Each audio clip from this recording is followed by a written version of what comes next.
Thank you all for this opportunity to speak to you about free banking. Our subject, as Clinton mentioned, is the case for free banking, but I want to divide it into two parts that are closely related but distinct.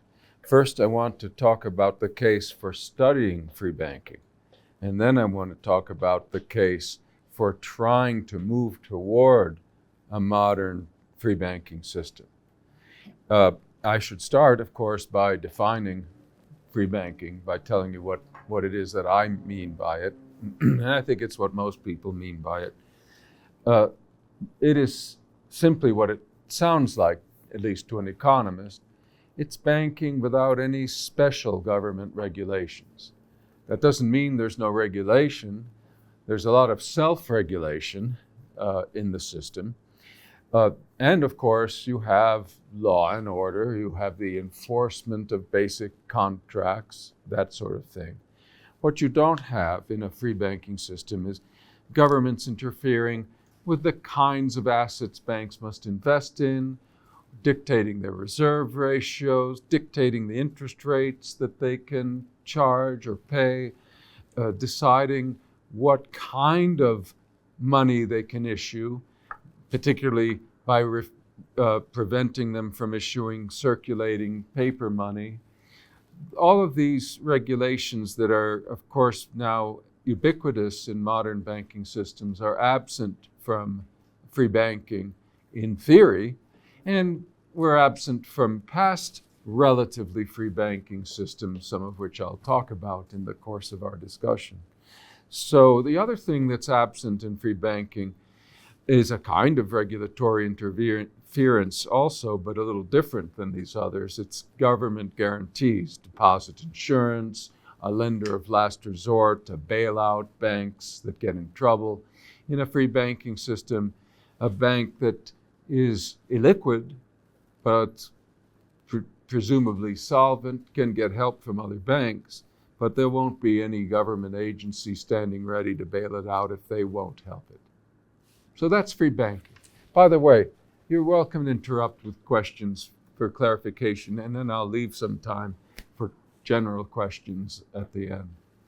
So I want to talk about the case for studying free banking first.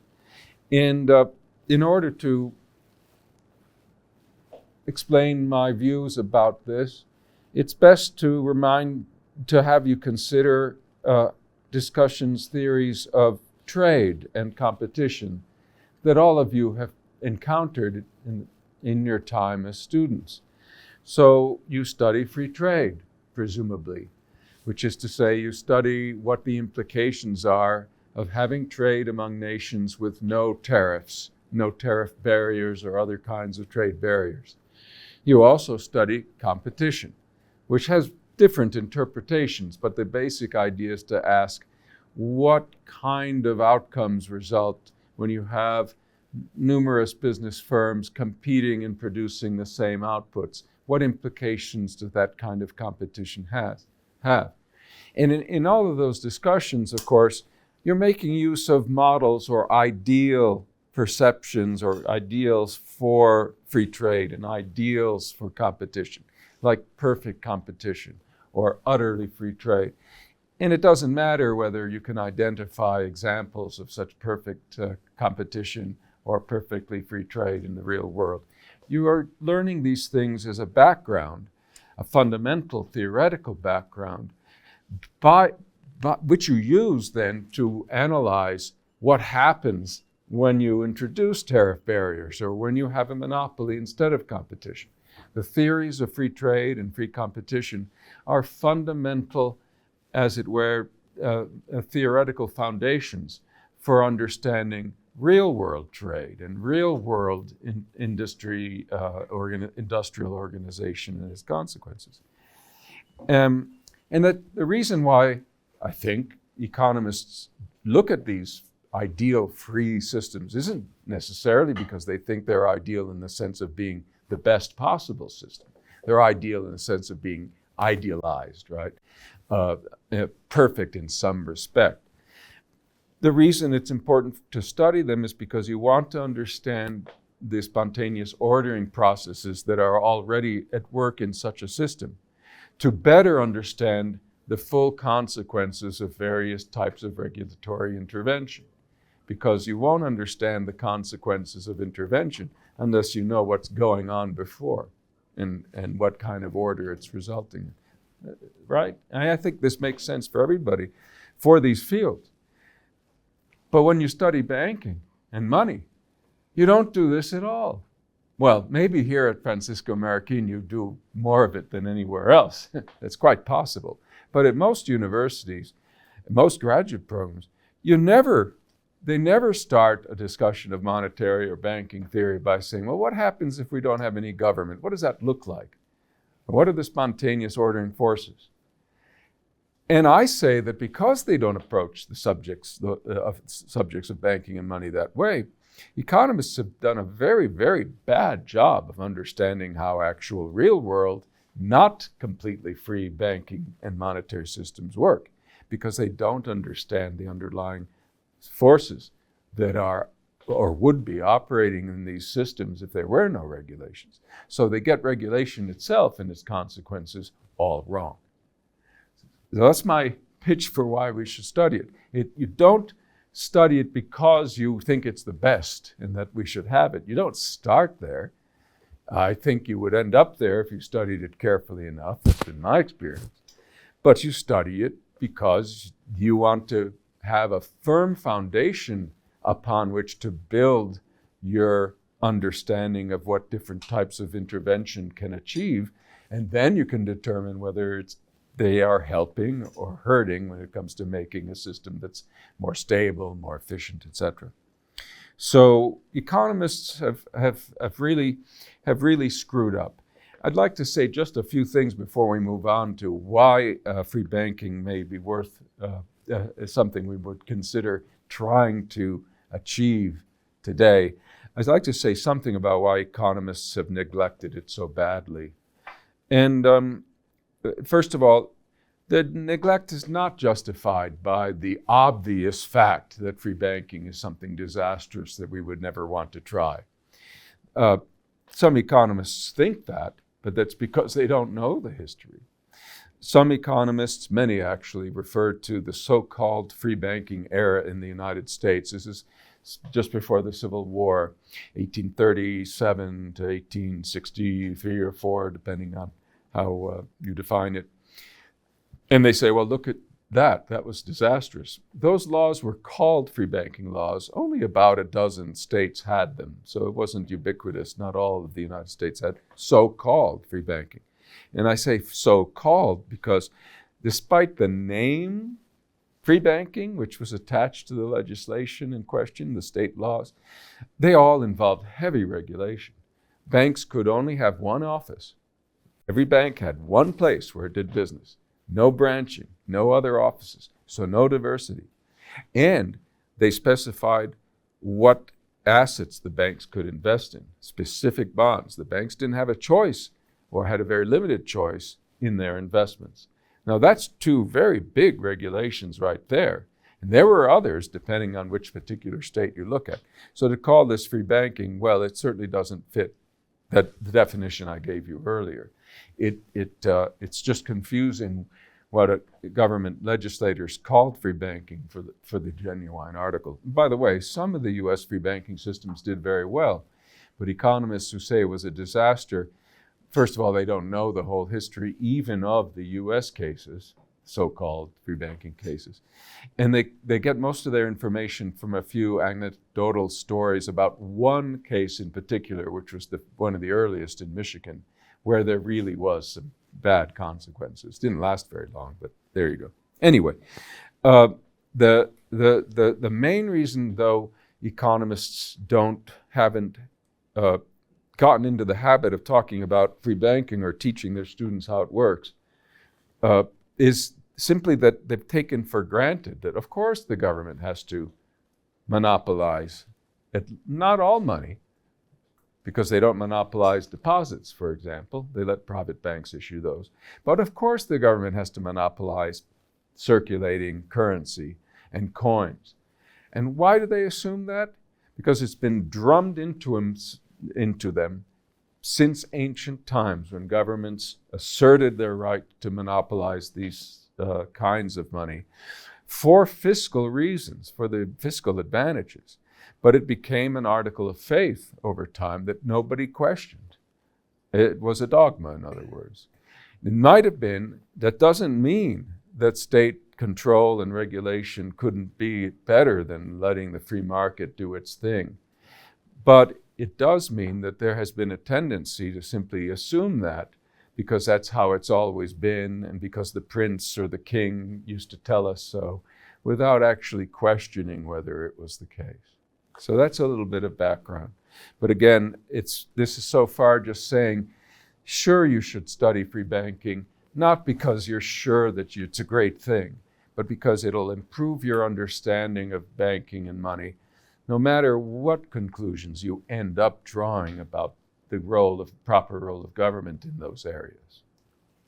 Now, of course, I think that free banking has a lot of positive virtues, had them in the past, and that there are reasons, therefore, why we should favor not just studying free banking, but taking steps, whatever steps we can, in the direction of greater freedom in banking in order to achieve improvements in the way banking systems and monetary systems work.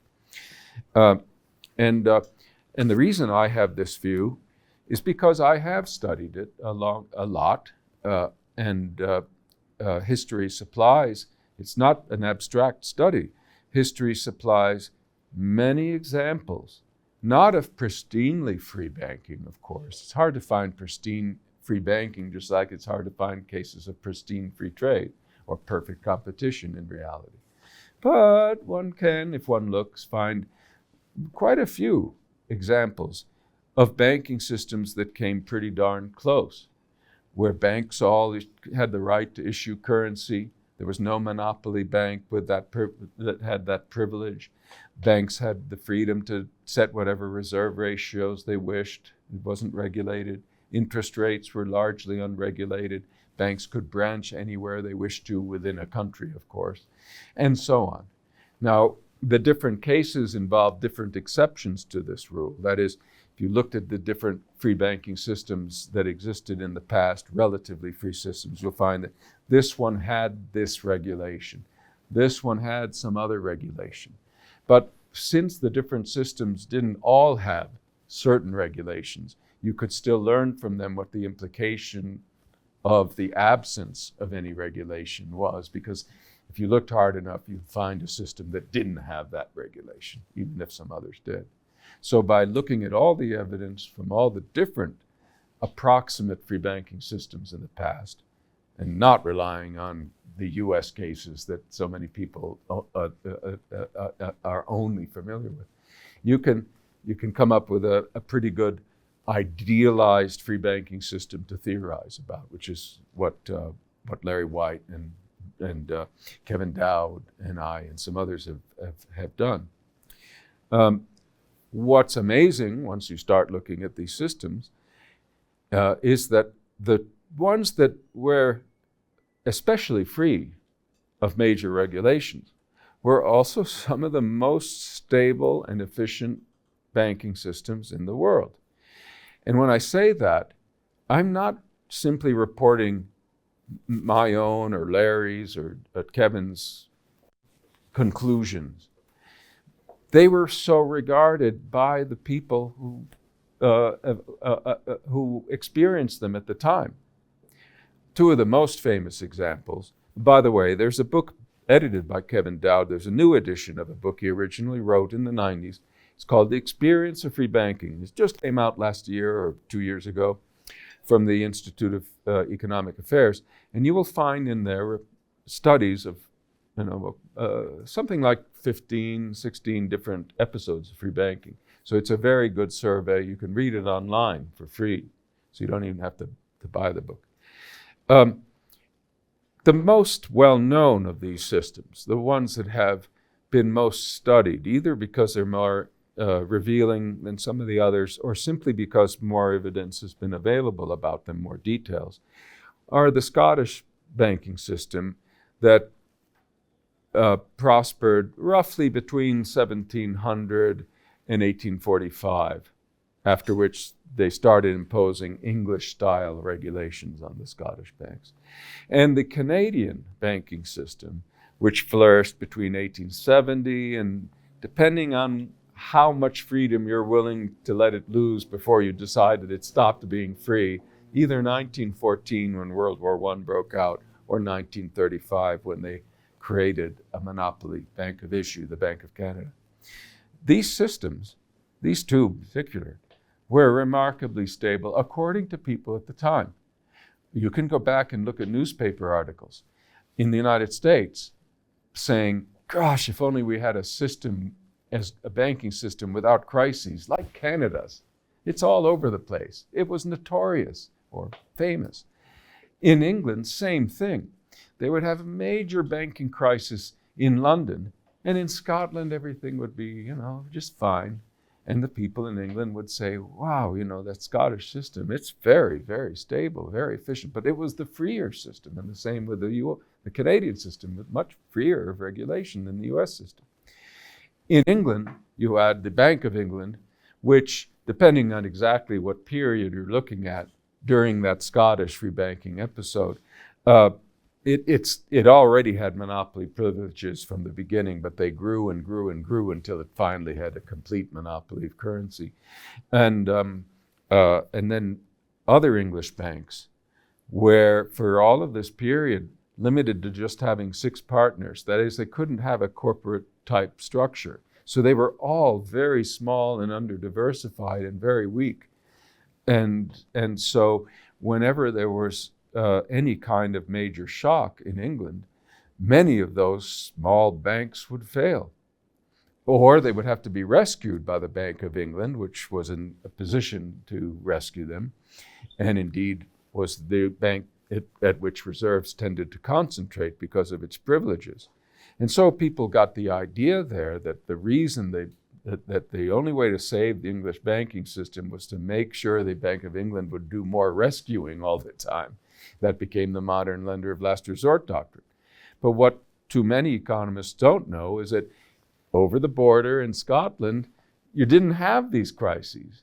So you didn't need a lender of last resort because the system was robust in the first place. Instead of having one strong bank or potentially strong bank and a lot of very, very weak banks, you had a lot of banks with roughly equal privileges.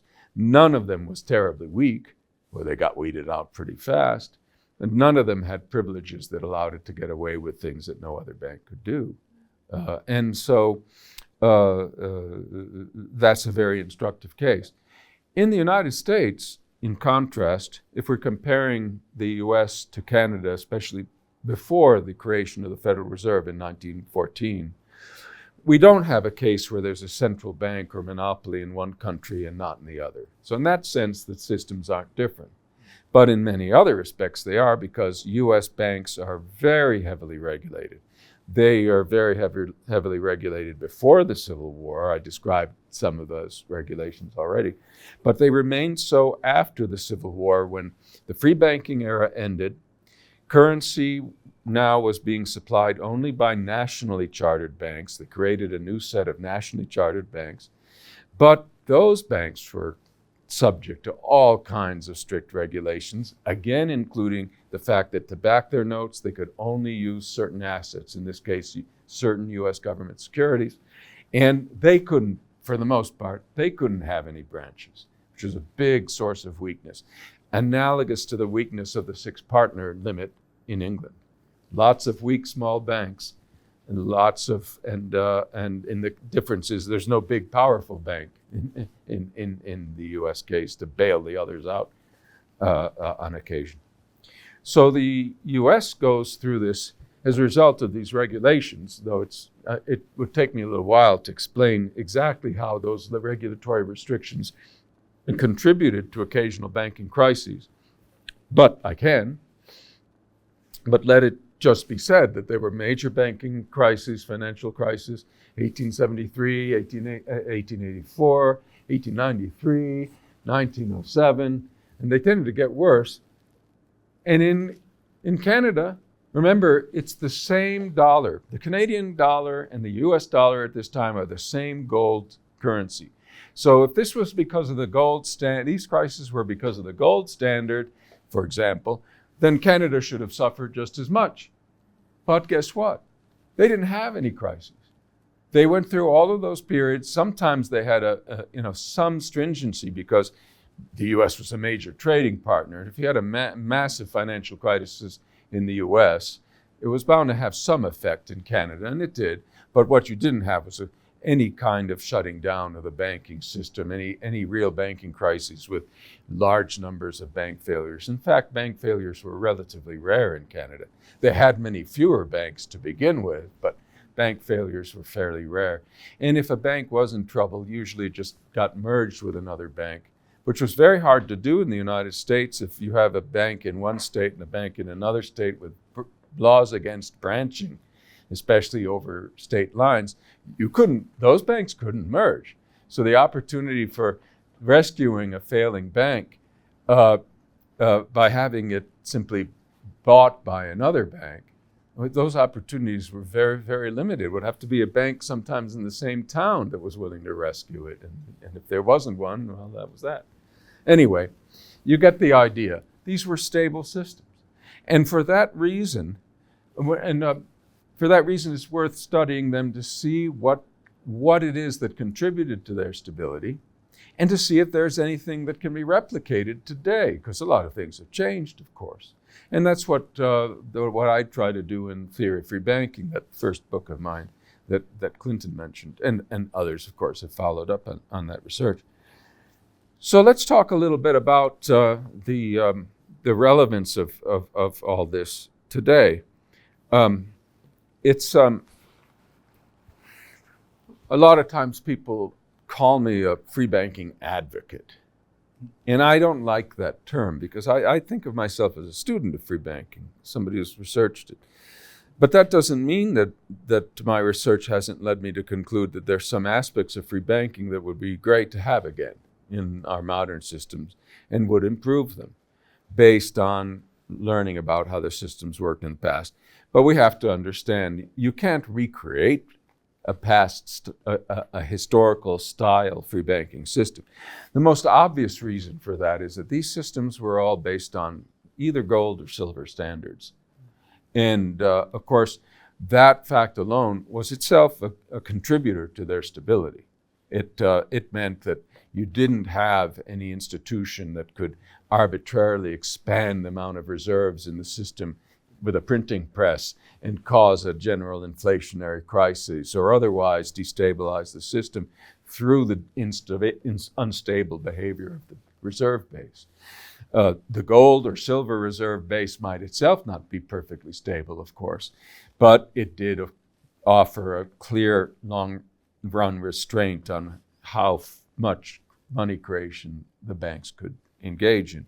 The gold and silver standards that existed back then were what were ultimately responsible for tying down the price levels in these systems. Free banking alone wouldn't do that. If someone had managed to find a massive amount of gold in the ground, there would have been inflation as a result. The free banks wouldn't have prevented that. It didn't happen during this era, which was mostly after the U.S. gold discoveries. And then you had some gold discoveries in the 1890s, but by then free banking was almost all finished.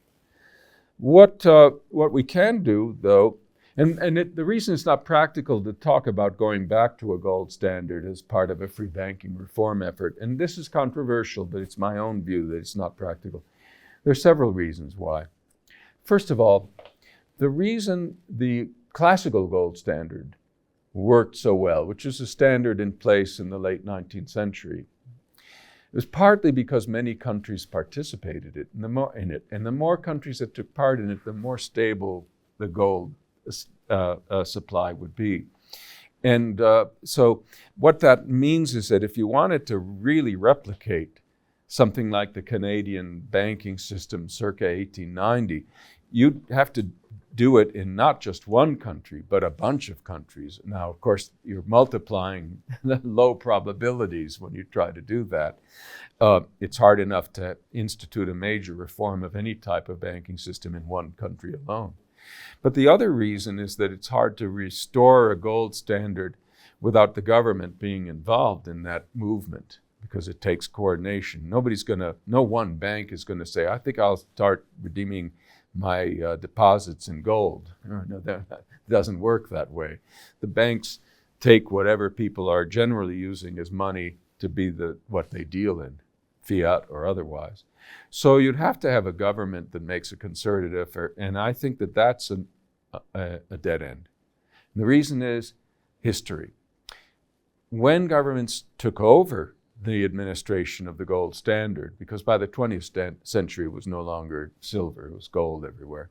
When they took it over generally and set up central banks to do so, that was the first step away from a credible gold standard commitment, because central banks very quickly gained the same status as government agencies generally. That is, they became exempt from the usual laws of contract, and they've soon enough discovered that they could suspend payments in gold with impunity for a war or whatever, and nothing would happen to them. They wouldn't fail like a regular bank. And of course, in the 1930s, the gold standard was suspended. First, it was suspended temporarily by central banks, mostly in World War I, and then it was suspended permanently by practically all except the US in World War II. The result of that is that no wise person today would trust a government-administered gold standard. If the Federal Reserve, to pick on it, were to announce tomorrow that the dollar would now be a convertible claim to a certain amount of gold, smart people would go the next day and get the gold, just in case, right? Because history has now shown that there's a great likelihood that that promise may eventually be broken, and that it will and there's very little likelihood that by getting gold, the central bank will announce the next day that, we're going to revalue the dollar so that it's worth more than the gold you took. Ha, ha, ha. That's not going to happen. And as a result of this speculation, the fear of end of the gold standard coming to a quick end becomes a self-fulfilling prophecy. So I don't think we can have the gold standard part of past free banking systems again. Awfully hard. But does that mean we can't have anything from them, any useful lessons from them that we can apply? I think the answer to that is also no. Now let's be clear. As long as we are still relying on the established fiat money standards that exist today, free banking can only accomplish so much. It's not going to make the fiat standard non-inflationary, right? For that, you have to do something to reform the central bank policies themselves. So free banking is not a panacea in a fiat money setting that's going to make fiat money be as, let's say, sound as commodity money like gold.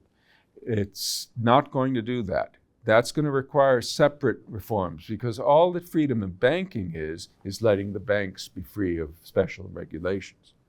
But now they'd be free to issue their own money with no special regulations, redeemable in a fiat money that itself could use serious reform. So that leaves the question of what do you get out of that kind of free banking reform? You get a lot.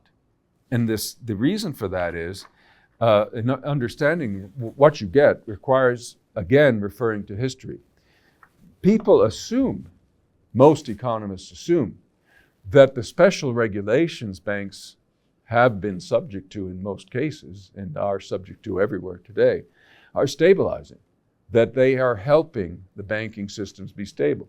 What studying free banking teaches you is that more often than not, historically, the special regulations imposed on banks have been one of the reasons why they've been so unstable, and one of the reasons why you have so many financial crises.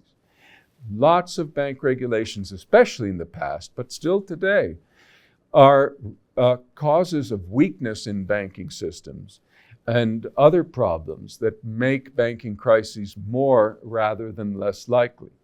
I've already talked about branch banking, for example. For a long, long time in U.S. history, the main reason why we had banking troubles was because we had lousy little banks. I talked about the six-partner rule. That was a regulation, but it wasn't a stabilizing regulation. It was a weakening regulation. But I could talk about many other kinds of regulations that not only didn't keep banking systems crisis-free, but played crucial parts in their having gone through many crises. In the United States, after the Civil War, when they required banks, national banks, to issue notes based on U.S. government bonds, they didn't anticipate that over the next few decades, the government would be retiring its debt. And so the supply of those bonds was shrinking, and the U.S. currency supply was shrinking. Now, the United States economy wasn't shrinking, it was trying to grow, and it was growing. So you have a system, a regulated currency system, where the supply of currency is shrinking, although the nation's economy is growing. This was not good. And economic historians have traced the crises of 1884, 1893, 1907, which are called currency shortage crises. They had that name, to this special regulation. Once you know that regulations can be dumb and cause crises, you suddenly can realize that, gosh, a move towards freedom in banking could be a way to stabilize systems and make them less crisis prone. I'd like to recommend a book to you, by the way. It's called Fragile by Design by Charles Calomiris and Stephen Haber, Haber. Calomiris is spelled like, the squid. And it talks all about the history of regulations and how they have rendered banking systems unstable. Today, I would say in many countries, certainly in the US, it's government guarantees that are the biggest cause of bank crises or banking instability, because those guarantees are a source of moral hazard, which is where bankers are inclined to take more risk. And they may not have any choice if they want to compete effectively, because those guarantees mean that their customers are protected. But that means the customers are no longer looking for safe banks. And if the customers aren't looking for safe banks because they're covered, that means the banks themselves can't afford to be safe. They have to cater to the customers. I used to do an experiment in my own money and banking class. I have to watch the time because I want to make sure how are we doing? Okay, I want to have time for questions. I used to say to them, all right, first imagine that there's no guarantees and you can do business with risky bank A. It's going to pay you a nice interest return on your deposit, let's just say 5%. Or you can go to non-risky bank B and only get 2%. But risky bank B has a probability of failure of 20%, and risky bank A has 20% probability of failure. B has only a 5%. And what I would ask that question, I say, who wants to bank with bank A? And some hands would go up. Who wants to bank with the risky bank, or the other way around, or the less risky bank? And some hands would go up.